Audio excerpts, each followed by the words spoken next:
Welcome to We Have Spoken, episode 4 of season 2. This is the podcast discussing our favorite Star Wars show, The Mandalorian. In this episode, we'll be discussing Chapter 12, The Siege, which aired on November 20th, 2020, exclusively on Disney+. I am Dennis.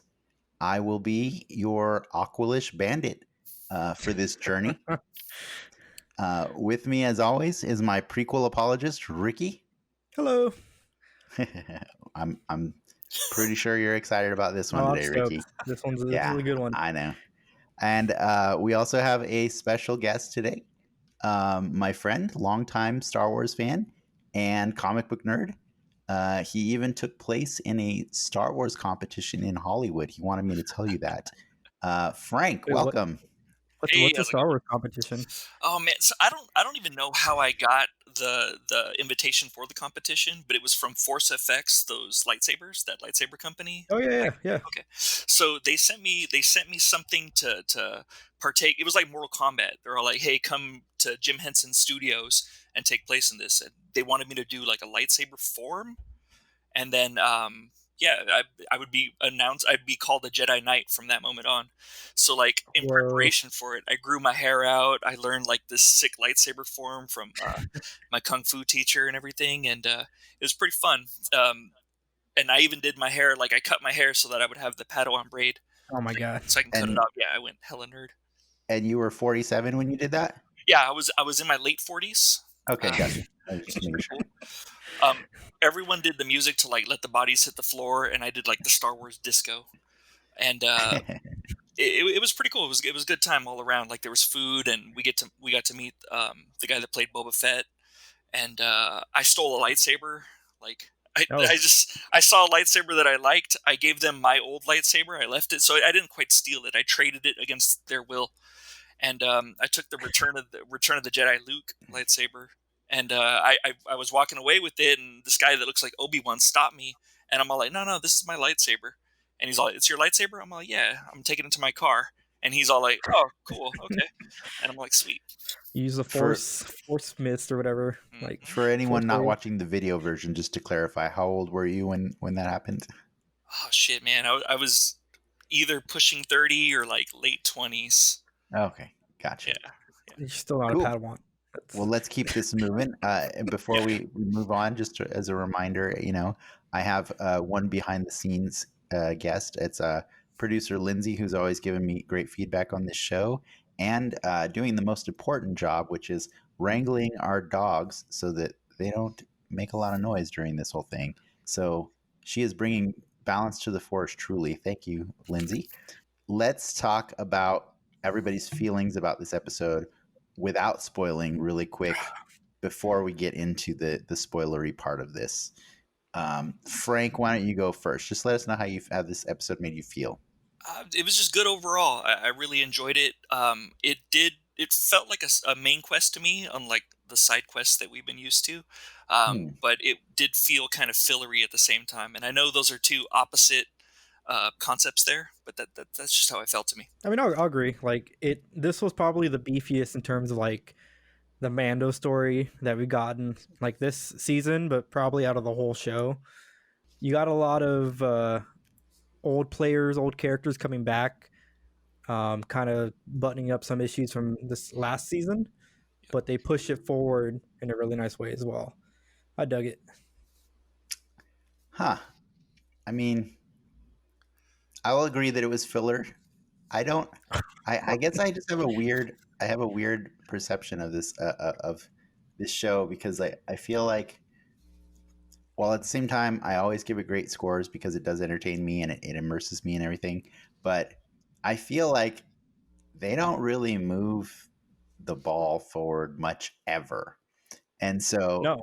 I think the bar that my co-hosts and my guests often say when they say like, yeah, it pushed the Mando story forward. I'm like, really? Like I would need a magnifying glass to see how far they move that story forward. But it was still fun. It was one of those episodes that I didn't really want today, but I got.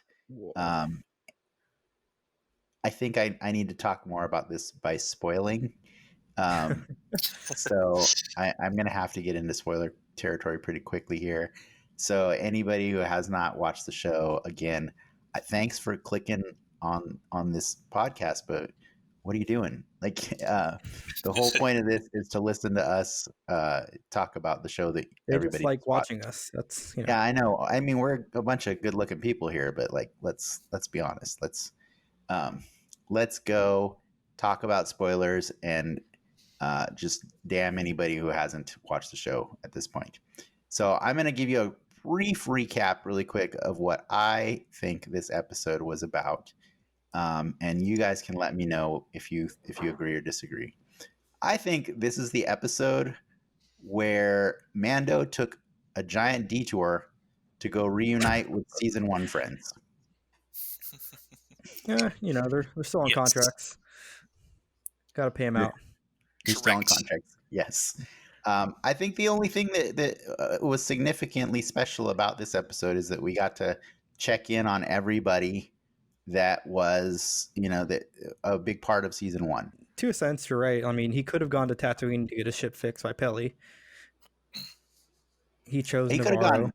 gone anywhere to get his ship fixed, really, but it was just out of a convenience or plot contrivance, whatever, that he decides, I need to go back to this planet because this is the one where we've built several digital sets for this planet, and we need to make use of this stuff a little bit more. So it's nice to see Grief Karga, and it's nice to see Cara Dune, and all the other things. It's nice to see the environments and everything, but like, if you end the last episode with saying, we know where we're going now, kid, and then that's literally how the recaps ends. You got to too, put gas in the car. We know where we're going. We're You going gotta to make a stop. Corvus, and then the first few sentences are, we're not going to make it to Corvus. Let's go to Navarro. And I'm like, oh my God.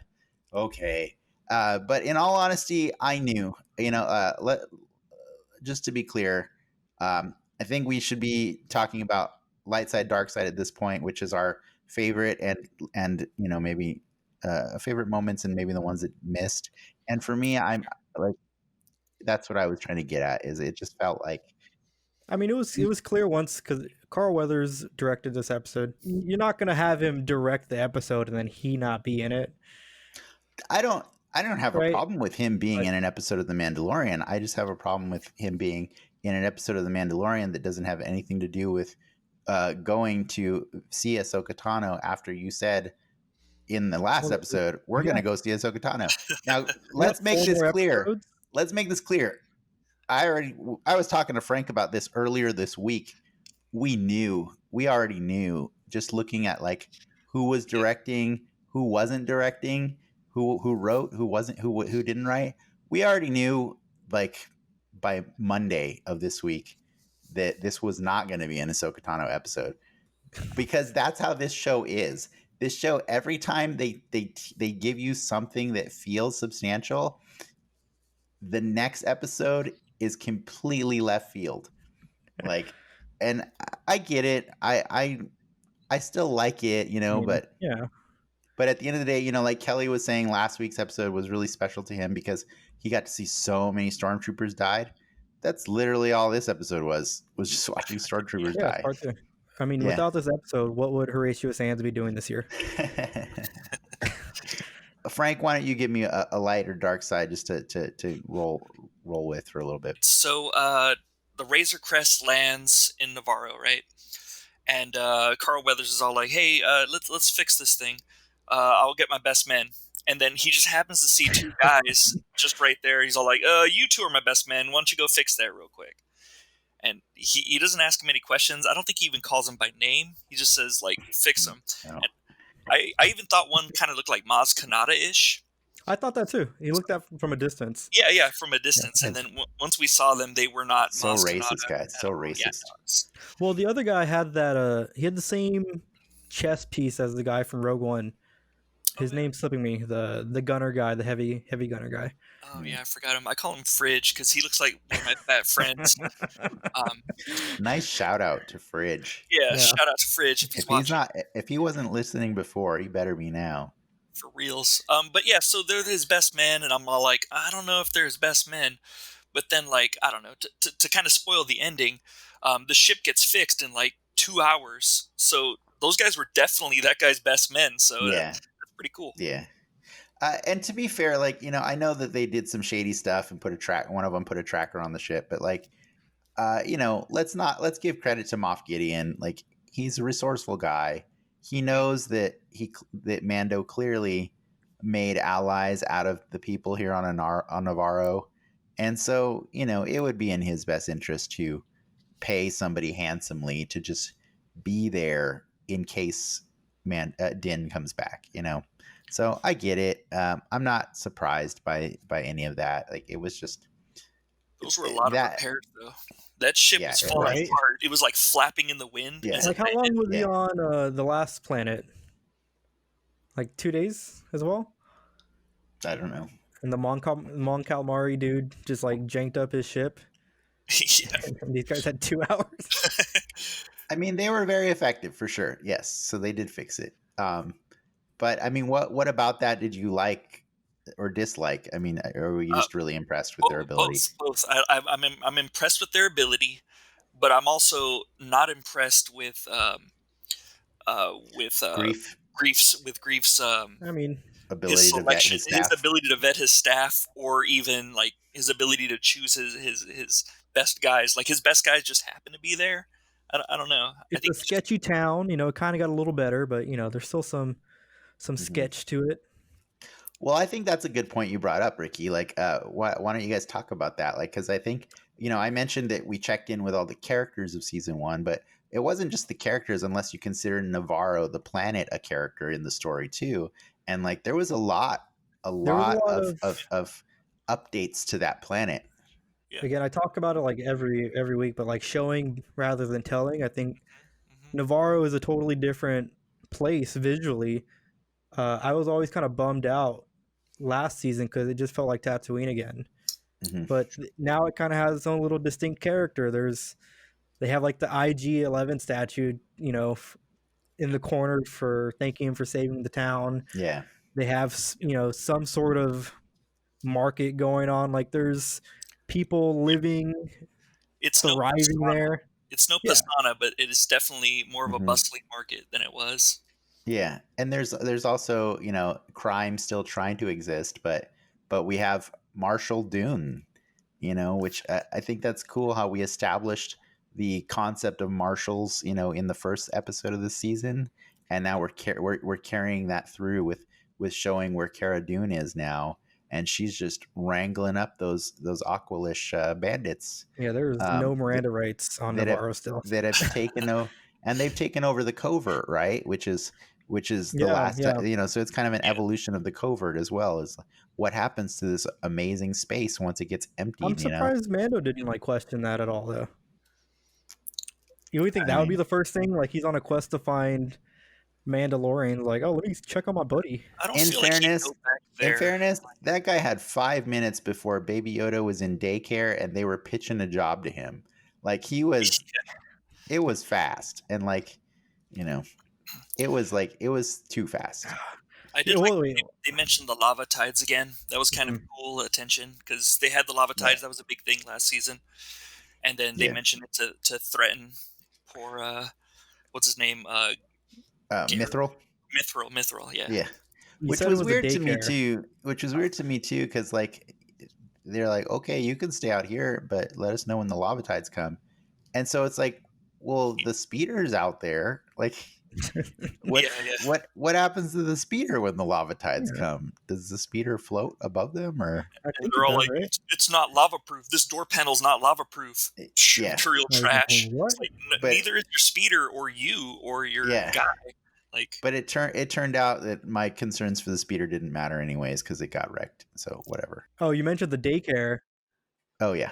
Yeah, it's not a daycare; it's a school, which is good for Navarro. But it was a daycare for Baby Yoda, though.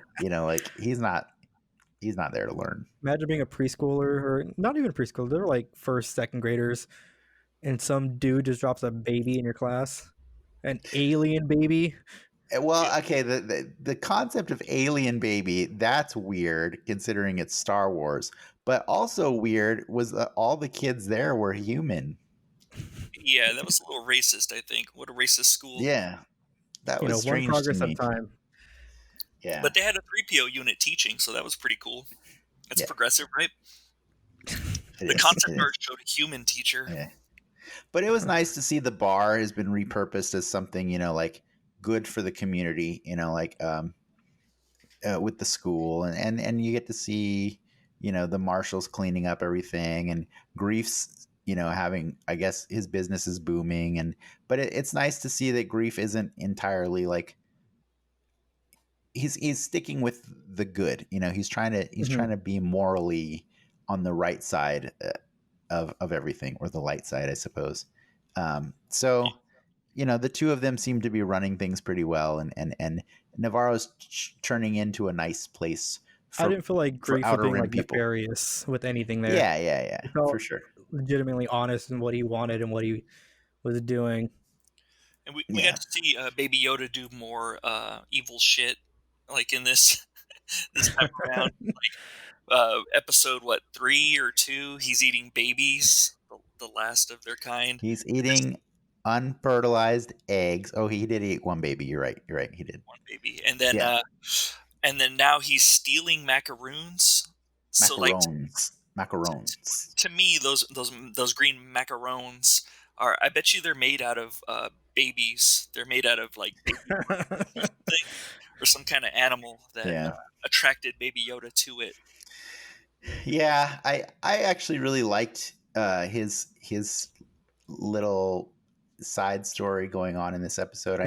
I know he gets dumped off, like to sit behind while the adults go do the cool things. But what I thought was really, really interesting about this episode for Baby Yoda is, uh, in the past, the noises, the cooing noises that he always makes, those have always been courtesy of like some animals from the San Diego Zoo, I believe. But today, this episode, clearly he was making baby noises, like an Yeah. actual human baby was the voice of him. And it, to me, I perceive that as, okay, I mean, obviously the sound people making the voice of this thing, they're gonna they're not gonna accidentally replace his audio with a human baby. You know what I mean? Like, so it was an indicator to me that he's actually maybe growing up a little bit, and he's trying to vocalize and articulate what his thoughts are. And he's also doing that by, like, before he stole the macaron, he did extend his hand and try to communicate to that kid, can I have? But yeah, Mando trusts him too much, like with the red wires, that whole Groot it was Rocket baby definitely a Groot scene. baby. It was a baby Groot scene for sure, but it definitely went way that should have been a dead Baby Yoda right there. Like, Yeah, yeah. yeah. Imagine that's how the show ended. And I'm a little The concerned show about just his ends. fingernails because those yellow fingernails are an indication of fungus on his nails, and he should really get that checked out. I mean, Yeah. the whole dude's green, so. But I mean, that was another point too, right? Is like Mando is starting to see that Baby Yoda's growing up too. So like he's trying. He did say it was worth a try. Like he just wanted to see if he and this kid had built a bond strong enough, or a communication strong enough, that he could get the kid to do the magical thing with the wires that needed to be done. And the kid's not there yet. Give him another 20 years, whatever. But I mean, it's nice to see there's a little bit of growth happening, so that we're not going to be surprised when eventually this kid actually says a word. Like it's they're laying the groundwork right now. No more animal noises for him. So that- that wire was probably the radio, right? Like it was some non-essential equipment. Yeah, not essential. And on that bond, I mean, Mando eats in front of Baby Yoda now. Yeah, I mean, No. I kind of assume he always did, but we got to see it this time. Like, I mean, there's not like he said multiple times, he goes where I go. So I think Well, they made it a point last season, like, no living thing has seen my face. Like that's a huge plot point at the end of Yeah. last Oh, season. for sure. I think what that was more credit to is that the interactions he had last week are making him maybe be a little bit more relaxed with it. You know, Scandalous.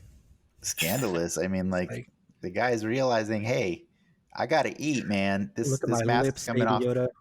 This mask is coming off a little bit, you know. But I do find it fascinating that Baby Yoda like stares in awe when it happens. You know, when he watches him eat, he's like, I get to see the person under there. You know, like I mean, that's basically dad at this point, right? Like it's his dad. So God, imagine yeah, not so seeing your dad for like I know, or right? So having a he's dad but like, just not seeing his face.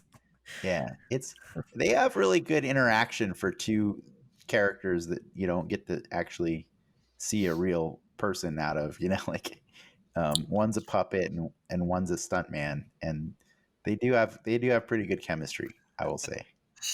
I've seen some Yeah, good stuntmen. I'm not knocking the stuntman. I'm just saying, like Oh, I see. they. I think some of the best moments on that show are just those two things interacting with each Mhm. other. You know what I mean? Without a real human expression at all going on. Yeah. What else you got, Ricky? You know, they take down this Imperial base, and the whole episode kind of climaxes on this escape through like the lava trench thing, and that whole sequence is super cool because it kind of made the Empire scary. You know, we're so used to seeing these grand battles in Star Wars and TIE fighters and like speeder bikes just kind of being fodder. But they had some weight, I thought, in this episode. Like, I really, it's nice to Yeah, see people actually be afraid of them, It you was a know? good balance between threat and fodder, because there was definitely, yeah, when those speeder The bikes came speeder in, I'm bikes, all like, yeah. oh man, these When guys they, are competent, and then all of a sudden, hey mo, and brrr, they just started yeah. crashing into each other, and I'm all like, oh my god, that's funny. I if you'll let me for a moment, I promise this won't be as long as the Bo-Katan thing last week, but Oh no. um, I this was my nerd moment for me because like it speaks to what you were saying, Ricky, and it kind of also like about the Empire and about the them exploding speeder bikes and stuff like. So let's just get the elephant out of the room here for a second. The Empire is really bad at making things. They're just really bad at it. I mean, Death Stars aside, like those speeder bikes just full on exploded when they hit rock. They hit a rock and they spun out of control and exploded. On top of that, every blaster we've ever seen on the Empire side hits 1 out of 30 targets. You know, yeah. it's just, and they even show you like it's funny to watch Grief try to shoot that the cannon on that transport and miss several times, but it's okay because the Tie Fighter is missing a bunch of times too, right? Like everybody's missing, like, and so you just roll a 20 once and you finally get to hit something. The whatever they're making in that lab, those clones, whether they be Palpatine clones or Force troopers or whatever the hell they look like failed experiments. So I'm just saying, on the science end of the Empire, they should not have a lot of confidence. But you know what's crazy is the Empire as a whole, even after losing, even 5 years after the fall of the second Death Star, they still have a lot of confidence. Like they still truly believe that they're coming back strong. Oh, yeah. And what's really interesting about that is like even at the end when Paul Sun Hyung Lee, his character Captain Carson Teva comes back, to do a follow up inquiry, which I really thought was cool.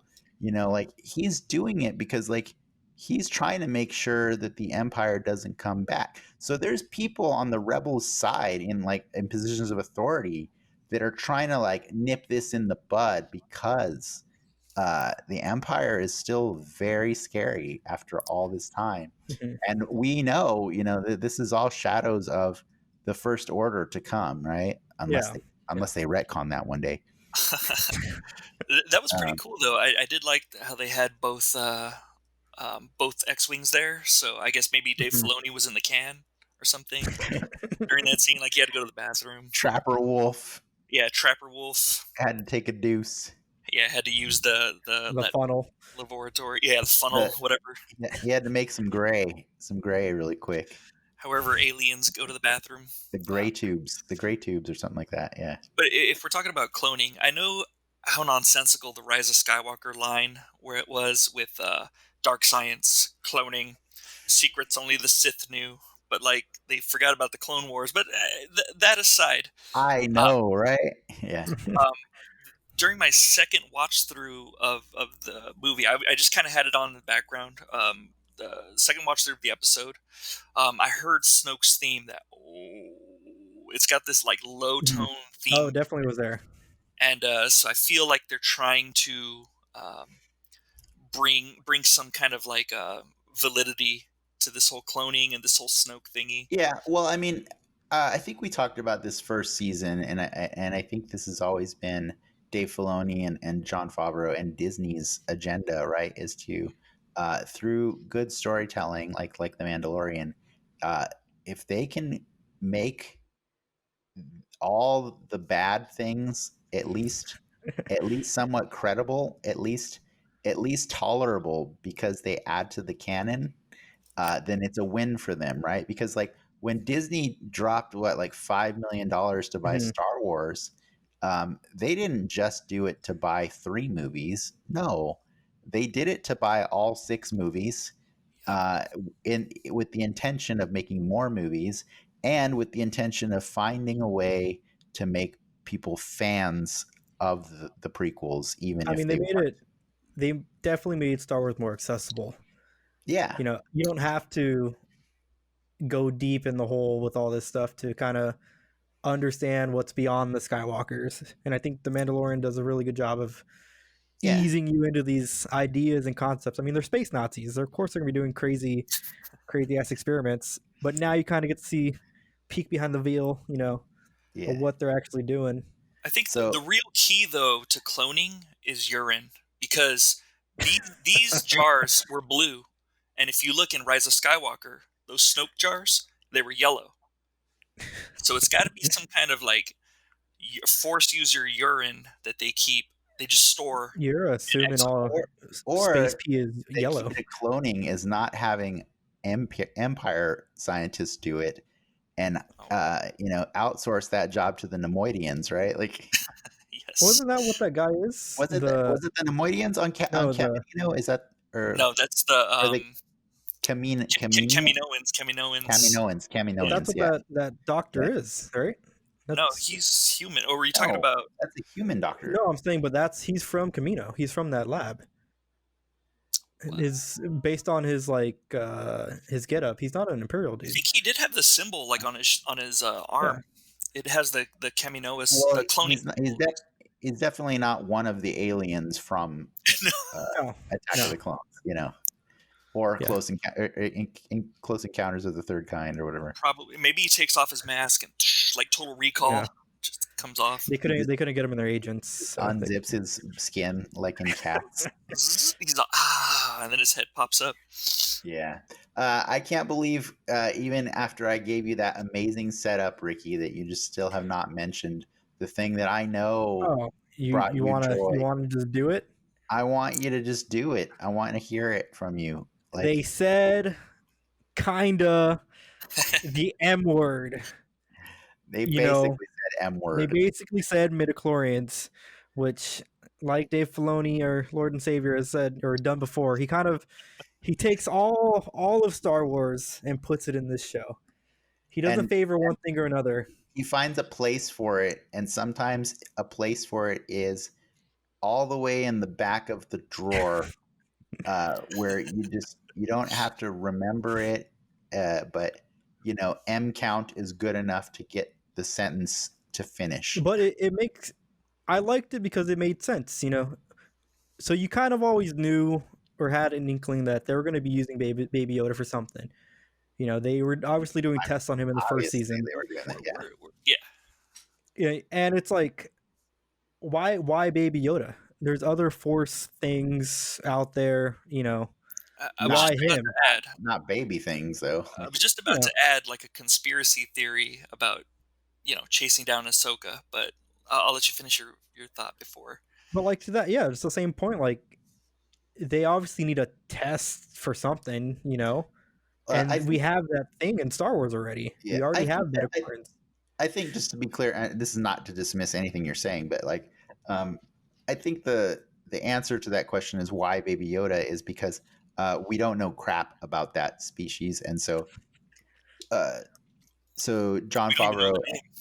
yeah, exactly. So John Favreau and Dave Filoni have free license to make that species as force Mhm. powerful as they want, and nobody can call bullshit. You know what I mean? That's why. That's But why. it could have been a baby anything though. I am curious though, Right, Ricky, because but it's recognizability as part of the brand that they're trying to push, right? Is Yeah. everything has to be recognizable and familiar, but just different enough. So that's why Baby Yoda's genius in that, like you don't I mean, you can't really ask the question why when you've seen how the internet has reacted to that thing over the last 11 months. You know what I mean? It Like could have been a it's baby Twi'lek. It could have been a and it baby. wouldn't have worked as well. It wouldn't have worked as well. What is Kit Fisto? it's the brand. No, but what I was gonna say, Ricky, I do agree with you with midichlorians. I'm one of the minority that enjoys midichlorians, but I want to know what drew you to midichlorians. Like when you watched episode 1 of the Phantom Menace, and Qui Gon is explaining midichlorians to Anakin. What was going through little Ricky's head? It's like there's a reason. It's like I without getting crazy into it, I'm not a religious person.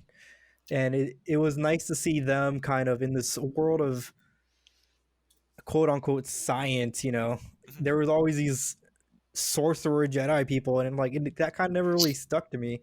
And I like that they found a reason for why the Jedi and why the Sith are powerful. You know, anyone can use the Force. We kind of learn throughout the whole Star Wars that it's this thing that's everywhere.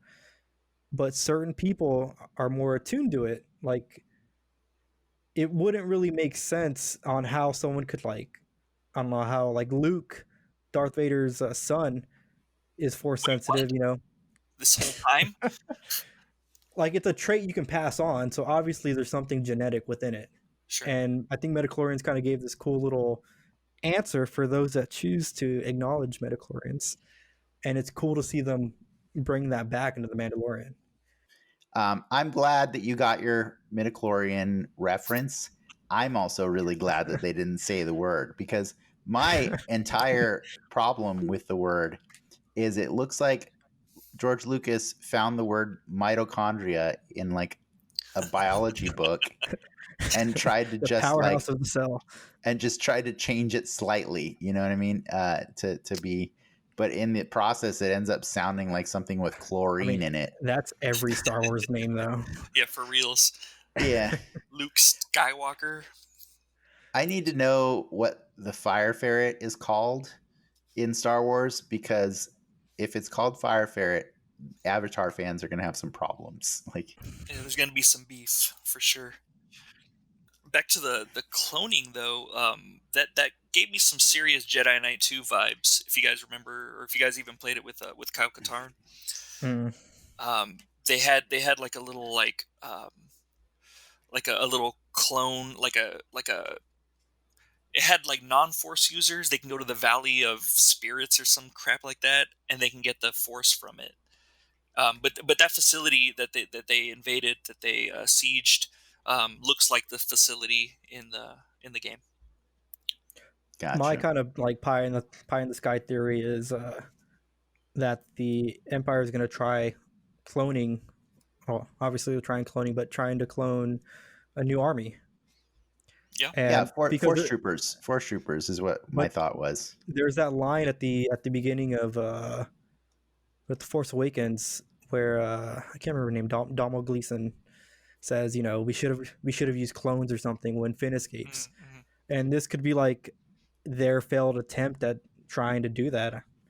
Makes sense. You Well, know, Could be. in Jedi Knight 2, they did have shadow troopers, and they were basically like stormtroopers, but they had lightsabers and access to the Force because of the Valley of the Spirits or some shit. But yeah, Do, do you think I forgot about that? I do remember shadow troopers. Do you think those ones that Moff Gideon was looking at did they look kind of like shadow troopers? they did, but like to me they could have been robots too, so I'm not They positive. Are yeah, Shadow Troopers just the they black kind of look stormtroopers? like shiny black Cylons too, right? Like from Yeah, Battlestar yeah, Galactica. But the helmet was almost Darth Vader-ish yeah. It was on kind of all of weird. those two. They look, Yeah, they look like it was. Kylo Ren's because they had the ski goggles. Yeah, yeah, you're right. Yeah, it's just some weird hybrid thing to like add continuity to their universe. Something that Rosario Dawson can kill next episode. Yeah, for sure. That's fair. Yeah, I mean, if Uh, they're clones, it makes it easier, right? It's a new Dark, army build toy.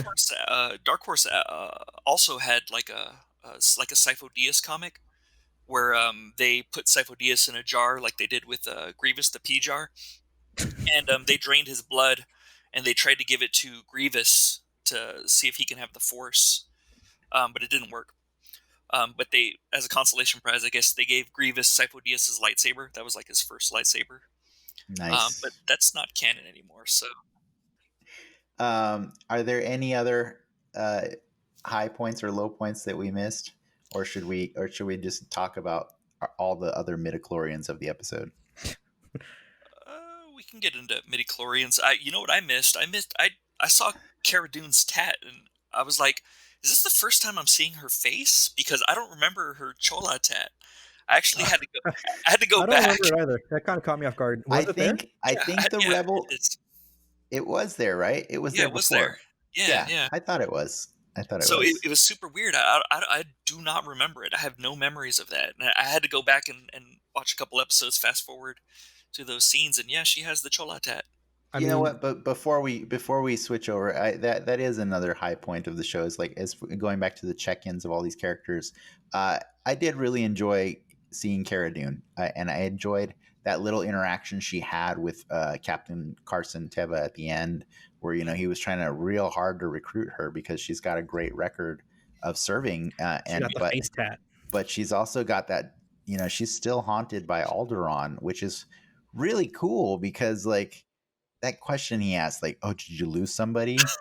And I'm like, bro, did you not watch Star Wars? Like, oh, what? Like Alderaan. And so I really like that we're getting that, because that is just something that gets glossed over so much in Star Wars Luke Skywalker's story. You know what I mean? Like, dude, I know you didn't know anybody on that planet, but it's an entire freaking planet that died. So it's really nice to have this endearing character that wants to do good and wants to move on with her life, but she's still got a lot of baggage, and you really can't blame her. So let her do her baby steps. Let her go beat up some bad guys in the covert down the stairs, and let her stand around with, like, it almost was like straw in her mouth, like, like an old school Western sheriff who just hangs out waiting for people to do bad stuff. I liked her in this episode. I did think it was weird that like her costume was slightly altered. Like, was it? The colors were I was brighter. just about to say, like, and none of them changed. No, her costumes changed. Because aside from the colors being a little more vibrant, they carved out a little bit more out of her neck line to give her just the cleavage that she was missing from the first season. And it's like, guys, what are you doing? Like, her and Grief Cargo, they have basically the same outfit on. I get why Mando doesn't change, but like they could have at least thrown on some new boots on that dude. You mean the same outfit that they had last year? You don't mean? Season, yeah. You don't mean? Okay, You don't mean? Yeah. Because I was like, no. I was like, Grief is not showing cleavage, and No, I was like, okay. Yeah, I want to see that if he does. That's fine. He also lost a pistol. It's right? fair. It's fair, right? Last season, right? What? He was dual wielding pistols last season. He didn't have. Oh, he was missing a pistol. He got shot in the shoulder, so it's a little harder to maybe shoot take out off the jacket. Grief. You're on a lava planet. I don't know. Mix it up. Give me a new toy. Like. If we're gonna go into nerd moments, though, I wanted to take a second to talk about Ludwig Göransson or Göransson. But all the videos I've seen in like Sweden or Swedish or whatever, it says Göransson. So I'm gonna go with that. That's fine. He's the composer of the Black Panther movie and every other Ryan Coogler movie ever. Pretty much. We're lucky enough. Yeah, we're lucky enough to have him do The Mandalorian also. I want to mention Tenet too, but nobody's seen that. I like Tenet. I saw Tenet. Oh, you saw Tenet? I think like you're one He of the did ones the that didn't die from seeing it, yeah. right? Cool. Good job, man. He Nice. did the score for the Eric Andre movie that came out this summer. Really Really random. He did like a prank interesting. movie. Oh, I It's see. fun. Yeah. Yeah, but like the way he came up with the score was pretty cool. Like the main Mandalorian song, the dun, dun, dun, dun, dun, dun, I guess he had some recorders. He bought like a set of recorders, and he really liked the Yeah. bass one. And he was just like fiddling around with it. He locked himself in a room, and he's just playing the recorder, and then starts coming up with the theme. Like the recorder kept like generating a theme for him, and he composed everything with like live instruments that he could touch. He used like authentic 70s synth. Yeah.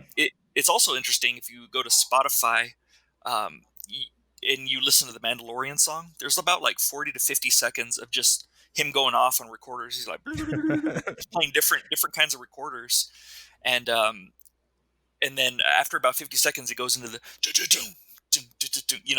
that starts off the show, and or starts off the end credits. It gets into that, and then it gets into the Journey of the Sorcerer by the Eagles, or whatever other song that it sounds like to you.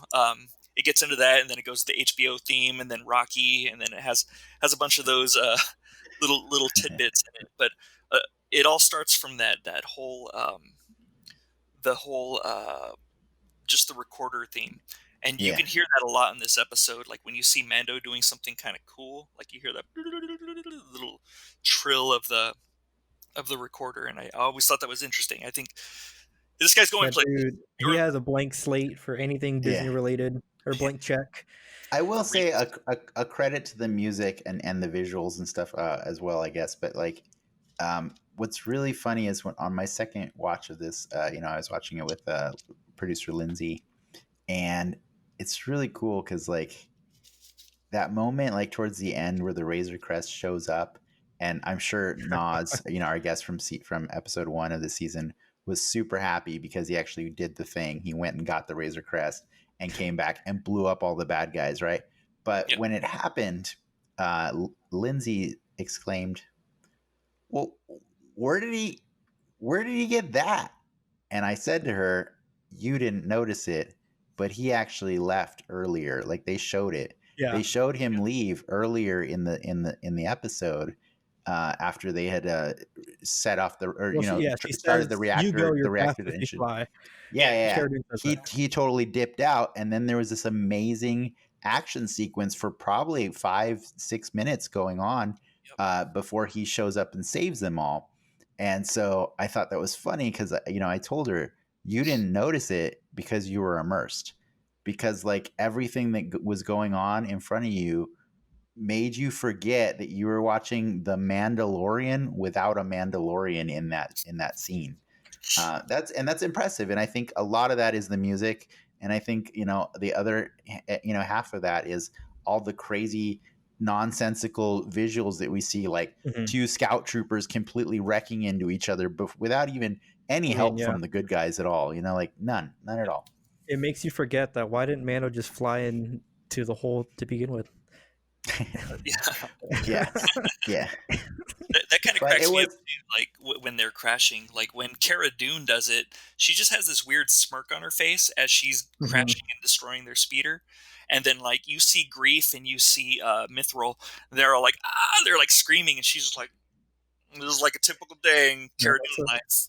I just want to point psychopath. out like that Mando didn't just go back and get his ship. Mando went to the school first, picked up Baby Yoda, said, "Hey, come on, we got to go. Moff Gideon's still alive." And he picked him up, said, "Sorry to interrupt. Sorry, my bad. He's interrupting the lesson." Just Takes busting his through the door. kid. Then they go to the Razor Crest. He loads him up, straps on his seatbelt, because I do want to point out that kid totally had his seatbelt on during that. So buckles him in, then gets in the driver's seat, then comes and saves everybody's day like a baller. Like, I just want to point out that's all the things he did when he dipped out. If I can add to that, Baby Yoda didn't even have time to eat his macarons. No, like, He and still but had he like was a package of and he was Casserole. holding them in the thing, so he just made sure, okay, you got your seatbelt on, here you got your little box of cookies, Okay, we're good. We're good. All right, let's go. Good. Okay, cool. You know, that was all of that happened, and I would love to see somebody animate all of that at some point, because the behind the scenes of that action scene is epic just in its own right, and I would love to see Ludwig Göransson score that. Score Yeah. that. The chase back in. Yeah, like The yeah. do like a Herb Albert like kind of song with horns, like Tijuana Taxi or something like that. And then like have him run in there and be like, "Hey, how's it going?" Or maybe Yoda ate all the macarons and then they had to stop at the liquor store to pick Get up more more. because he was crying. The liquor store. Also, like Cara Nice. Dune was like ready to drive that transport back into the facility, Yeah. and the door shut on her. Like, what were you gonna do with that? What was that plan? Yeah, I don't know. I don't know. I can't speak to that, but She's trying I to do think want on to her feet. I do want to talk about like a little small stuff, like one of the midichlorian things that not a lot of people probably would have guessed or would have seen, but like there's a character that's credited as the comms officer. Her name's Katie O'Brien. That's the actress, I and looked her up too. The you lady did. at the end, right? Yeah, the lady at the end. So there's a show called Z Nation. I'm a huge fan. I'm a huge horror movie fan, but I love this zombie show. It's a great show because it doesn't take itself seriously. And she's in it. She plays a character called George, and George kind of looks like Handsome Jack. So automatically you don't want to trust George, but George ends up being like a really cool like person, a good politician in the apocalypse. So like I was really happy to see Katie O'Brien in that regard. But like also, I feel like she's just gonna have that bit part. Like this is as far as it goes with her in the show. I don't know. Two reasons why I disagree. And I looked her up as well. yeah, She is also an accomplished martial artist too. she is. Yeah, she's So got a I black feel belt like in Hapkido. I was like, why would you put a martial artist in that role Exactly. without using her? Two, she's yet another example of an Imperial without an English accent. Yep. So she's special. She's automatically special. So Um, I don't think we're done with her, especially because she reports directly to Moff Gideon, and she's like Sure. one of the only people that reports to him that we haven't seen just kill. Like Yeah. he, She was like also a cop too. Like I thought that was kind of weird. yeah. So I think we met her because we're gonna see her She's again later important. this Yeah. season. I Yeah, am hoping.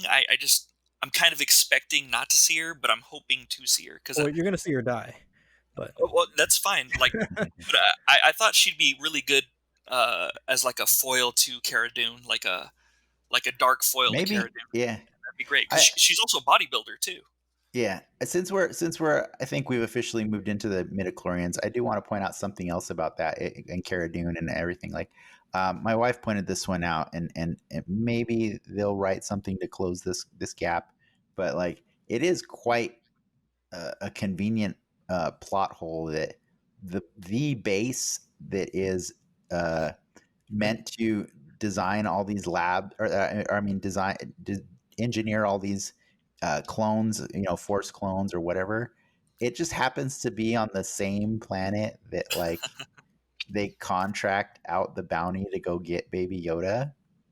That's I I mean, mean, maybe it was there, and yeah. It's a lab of convenience. Yeah. I yeah.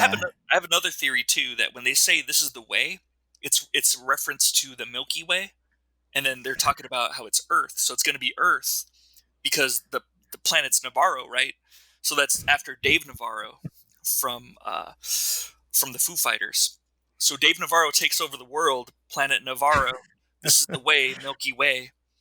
It all goes into it. Like it's perfect. Somebody definitely came here ready to make some jokes today. No, this is serious. This is serious talk. We're having a serious Yes. discussion. I gotcha. I really dug, like, I mean, we talked about the meeting. It really felt like Galaxy's Edge. Like, that's what Navarro felt like.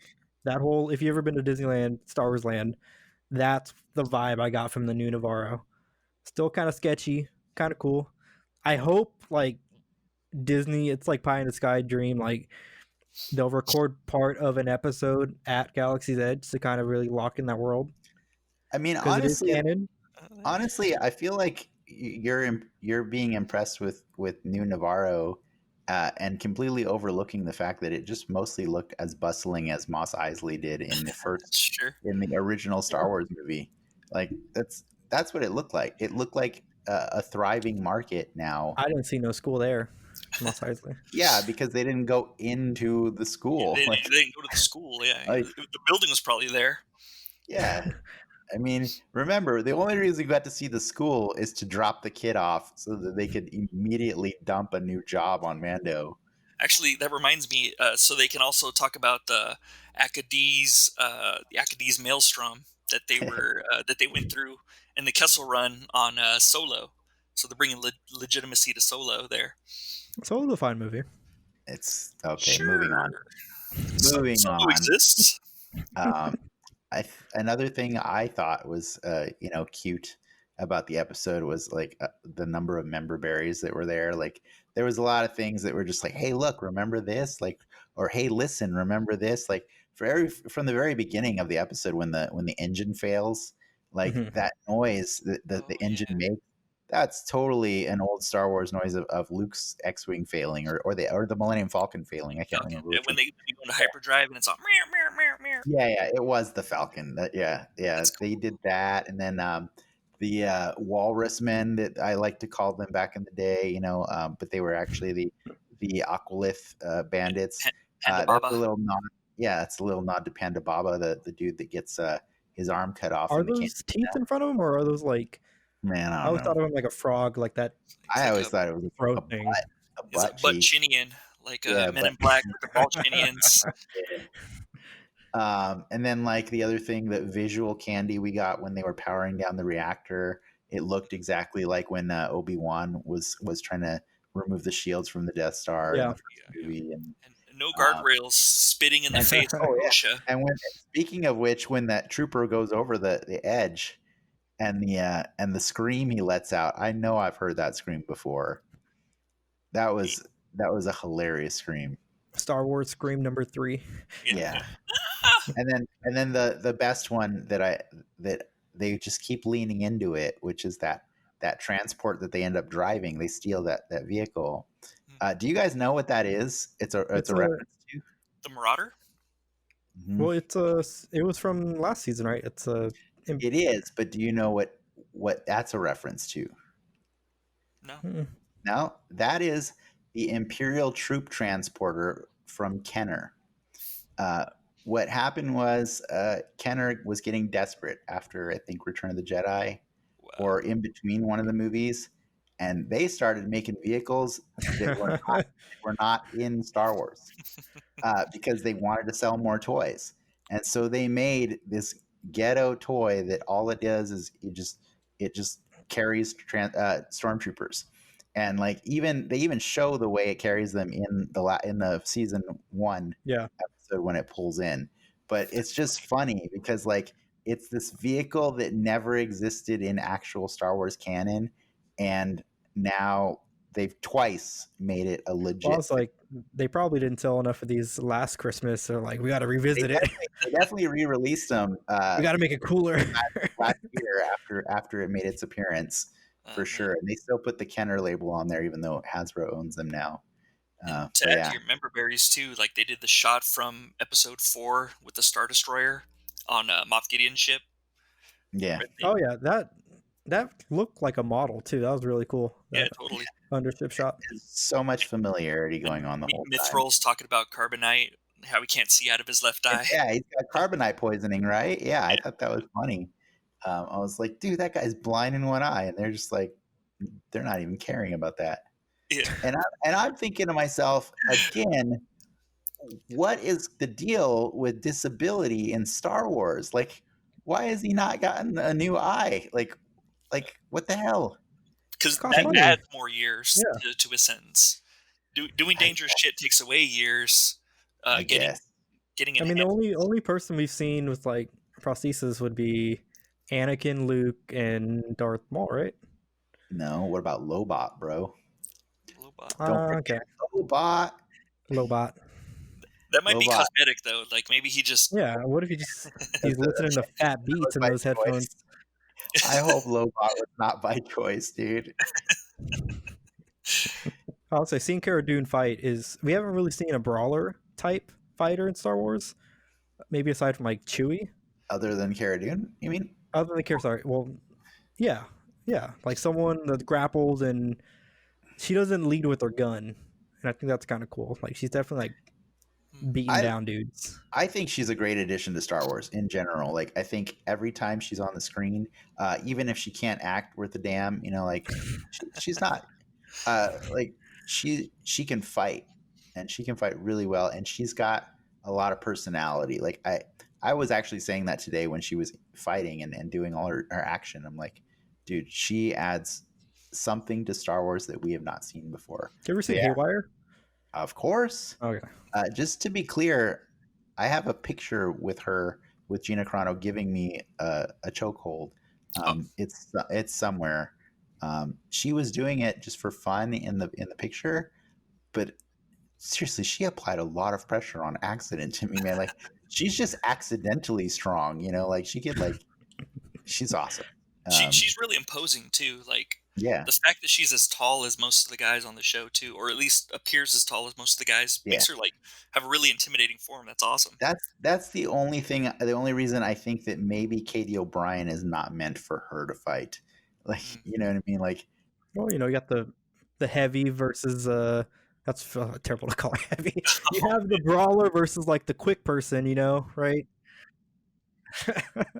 But we've seen that before, like in Fast and Furious. Like, no way Vin Diesel can take on the Rock. Like, in what world does that make sense?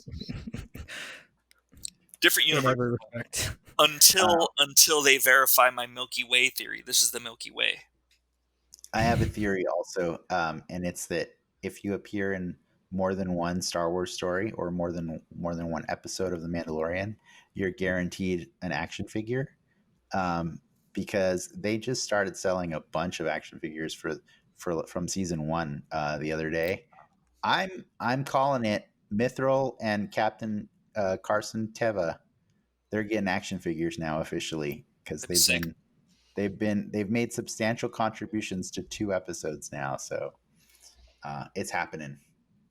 Mithril's a good character. I like that sleazy but kind of hardworking. He's kind of an interesting He character. paid his dues. Yeah.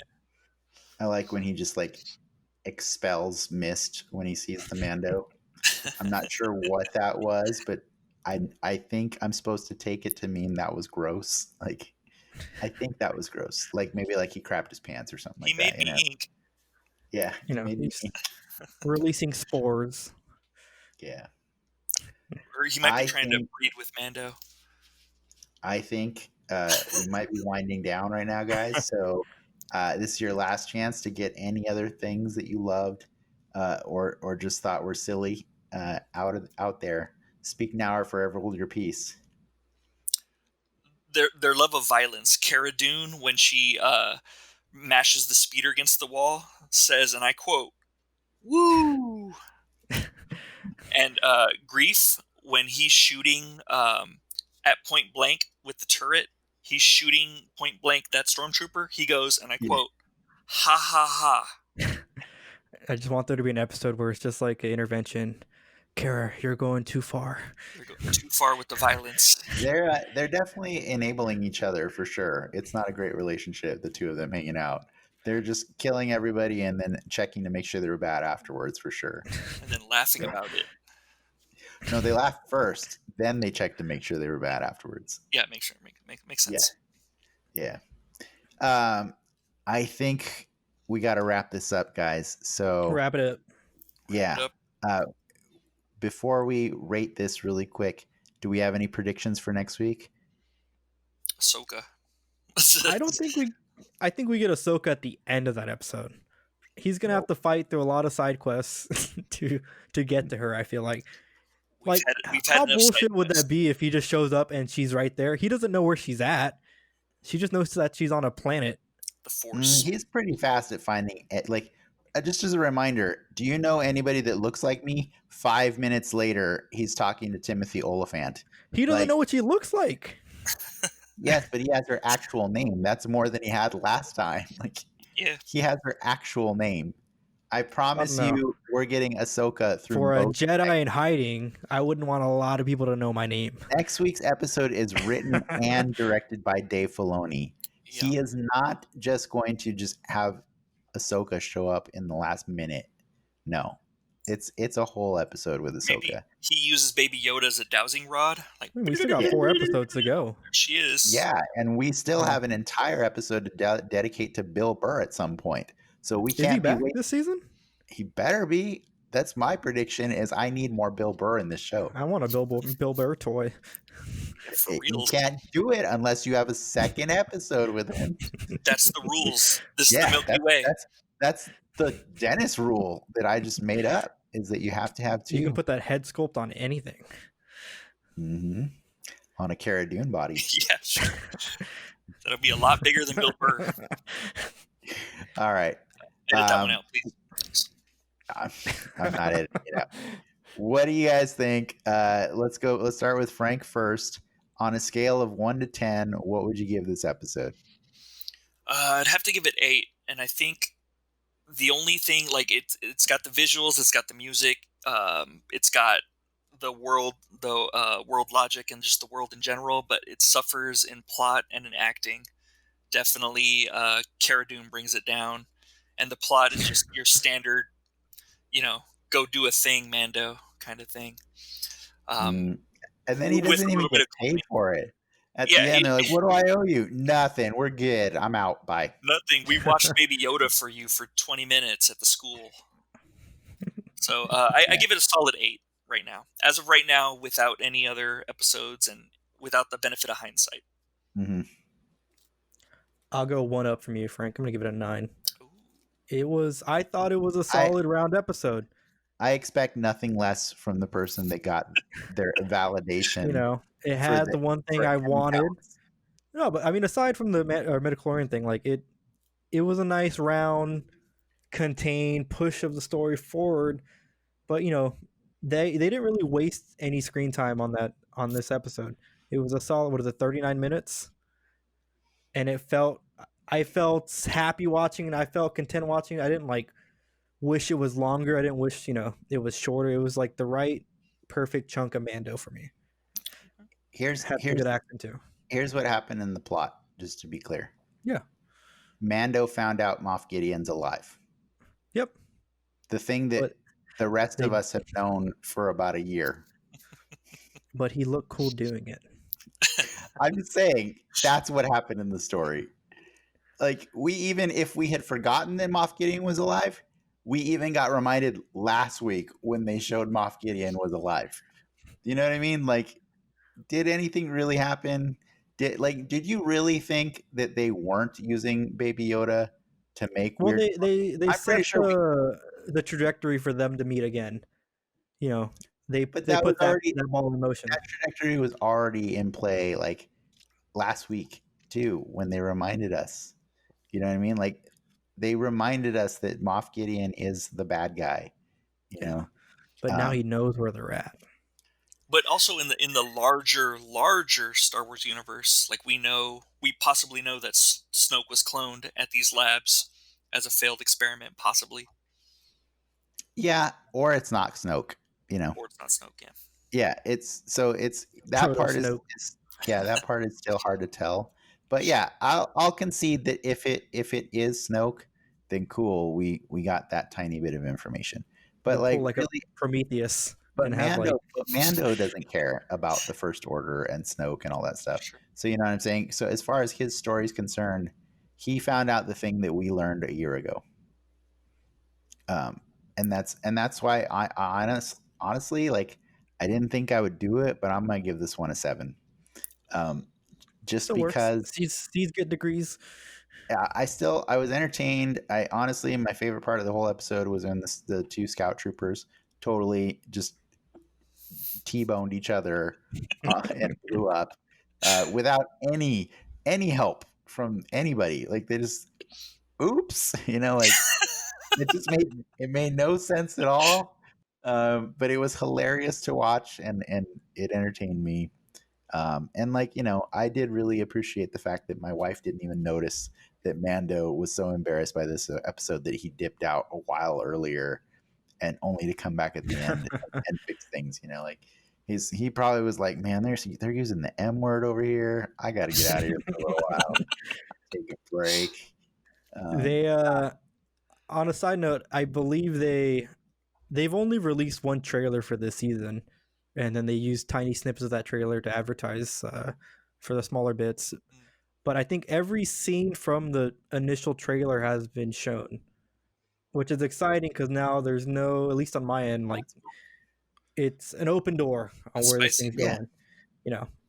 You knew Cara Dune and Carl Weathers were coming back. I knew there were speeder bikes, a speeder bike chase, because it was in the trailer. So now we're kind of in uncharted territory, and that's exciting. That is sure. cool. Yeah, because it's time for Ahsoka. That's the thing. That's the thing everybody's wanted to see since they announced it. So, yeah, bring it on. Well, Ahsoka everyone and Bill but Burr. That's all we need. Ashley Eckstein. Everyone but her Fan favorites. wants to see. Yes. All right. I think it's time. It's time to end this thing. I want to thank everybody who tuned in to see what we had to say about this, even if it was a lot. Hopefully it was more informative than the episode itself, and hopefully our midichlorians were more entertaining than the one in the episode as well. I'm just going to troll Ricky as much as I can. I will make one bet before we sign out. I bet you they never reference midichlorians again this entire season. By reference, you mean say the word or say M count? By any. Oh, anything. they're going to say it. At all? Not even M count? Okay. You're crazy. Okay. Okay, to be fair, it took a whole season and a half to get this far. So. Exactly. So am I crazy? Season 4, they say midichlorian. I will bust Sure. out laughing if the first thing Ahsoka does is bust out the little reader, jabs it into Baby Yoda. Oh man, he has a high midichlorian count. And then looks at the camera. Okay, that's fine. I don't mind. I don't mind being wrong. I just that's my guess. That's my guess. That's fair. Okay. All right. For reals now. We're gonna go. Frank and Ricky, before we dip out, do you guys have anything you want to plug? Where can people find you if they want to hear you talk more about urine and music and whatever? Nope, they can't find me anywhere. You can't even find me on Facebook because you got exclusive rights. Yeah, it's exclusive. This is the only place you could find me. You heard it here, folks. This is an exclusive. Only on We Have Spoken. Ricky. Ricky the Nerd on Instagram, just posting pictures of stuff I like and stuff I do. So awesome. Well, thank you guys both for being here. As always, you can find me on Denix Media everywhere, mostly on YouTube and mostly on Instagram and wherever you can find podcasts. Patreon too. And Patreon as well, where you can see early access to some of the stuff I do. I'm also trying to reach out to people and see if you have questions for this show. So please, submit them in the comments on wherever you're viewing this, and we'll try and incorporate them into the upcoming weeks for sure. And next week we will have a special guest celebrating post-Thanksgiving. We're going to have producer Lindsay on the show to talk about that Ahsoka Tano. So tune in next week, guys. You have listened, and we have spoken.